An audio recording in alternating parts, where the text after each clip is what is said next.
So many jump thoughts on me already.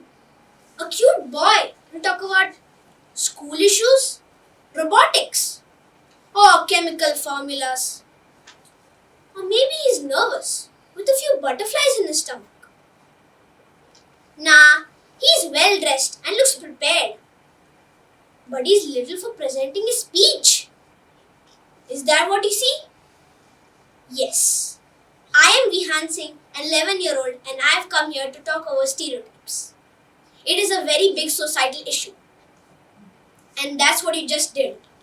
Don't worry, you're just processing what you see. Rather, I would be afraid that you didn't stereotype me, as that would be inhuman. Or I'd be surprised that you didn't judge me. Stereotyping is the fixed notion of an image of a person or group without any regards to their individuality. I'm sure stereotypes are familiar to you. Do you know what they can do and what's their impact? Throwing light on this question will help us to spread awareness, and that's what we need to comprehend. Why do we stereotype?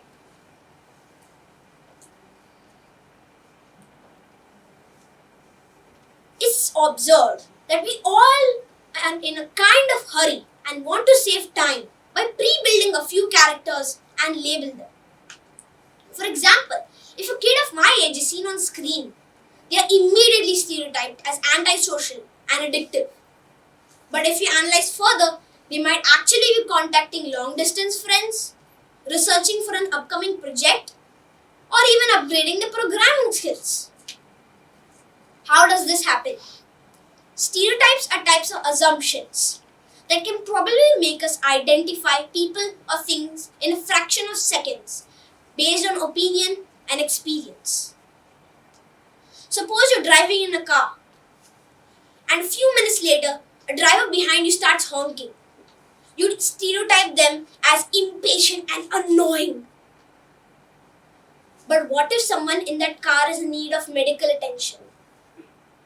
If that same car were an ambulance, you'd let them go ahead. So, what went wrong? You stereotype the appearance of the service vehicle. Who can stereotype like this? Any person with a past incident or any unreal discovery on current information, sometimes due to subconscious fear, humor, or just to feel safe.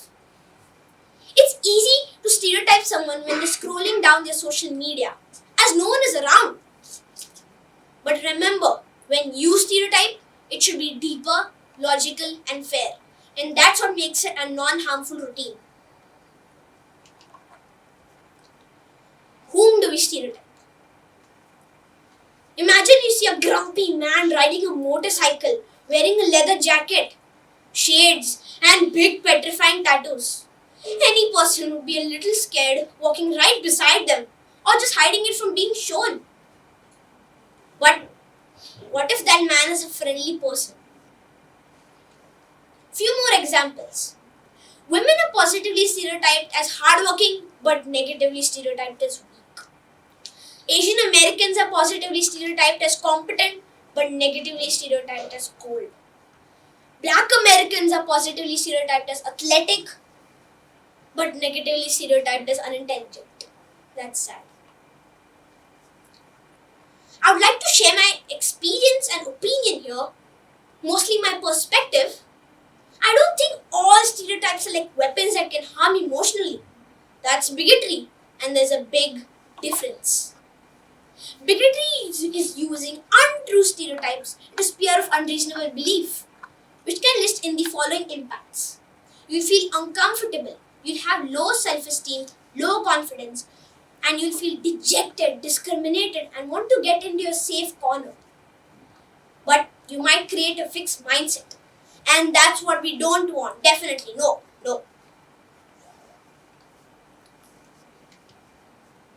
So we can understand that stereotypes can be both positive and negative. But how do you avoid using such negative thoughts? One way is developing empathy for the others and trying to walk into their shoes. This can help This can help avoid such negative thoughts to be formed in our minds. Think about people facing the issues as in gender, skin color, nationality, structural and cultural judgments as their daily dose of pain. So, how does it work? And how do you reduce the effect of it? When a group or a person sees an incident happen with a student, they create a picture in their minds. It's like witnesses now have an inbuilt algorithm that any person with a face or some kind of similarity with a troubled student that makes them avoid. And I do not mean avoid that particular student. Others too. They now even hesitate to make new friends and know people. They just judge and apply it on them too. They make a box. A box only an individual can escape from. It's made of brick. And only a person who invented that box can transport you from one box to another. Bad box to a good one. Or vice versa. Which can list in these following impacts. For making a speech, you need research. Same way, you need to investigate into the minds of who you are stereotyped. So I'll need you to invite yourself to my ideas and this very big action plan.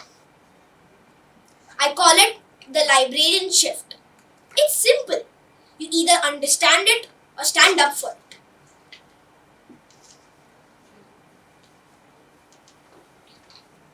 You need to change your mindset. You need to have diversity, empathy, and respect for others and yourself most importantly. And you need to create an inclusive environment. Be mindful and confront those, challenge it, and break those stereotypes. If you want, you can even volunteer to do so. But don't think this is fiction, as a shift is already happening. India, once not an important part of G20, now hosting it, the whole event itself.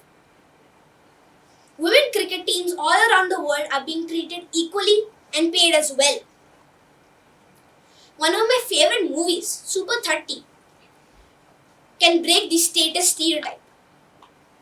In it, it's said that the rich can do whatever they want and the poor have to just stand and watch. But one man volunteered to break the stereotype that the poor cannot be privileged. 30 students pass IIT without any basic infrastructure and facilities. When you go to college, it's said that if you choose to be a doctor or an engineer, you'll be very respected and paid in huge amounts. But in these times, even being an artist or working from home is valued in many ways. So, remember this. Think local, then global. Believe in human connection. Breathe and thrive. Now repeat this mantra after me. I am seeing you and I want to know more. I'm seeing you and I want to know more. Thank you. Also, before going, I'd like to share a few points with you. Remember these extremities. Make it a habit. 1. Educate yourself. One very good thing you're already doing now is learning more about the problem. Number 2. Make new friends. Understanding people is good. Number 3. Spend time with people that are different from you in very ways. Number 4. Learn facts on every topic. Who knows? Even you might be vulnerable and fall into stereotypes. Thank you.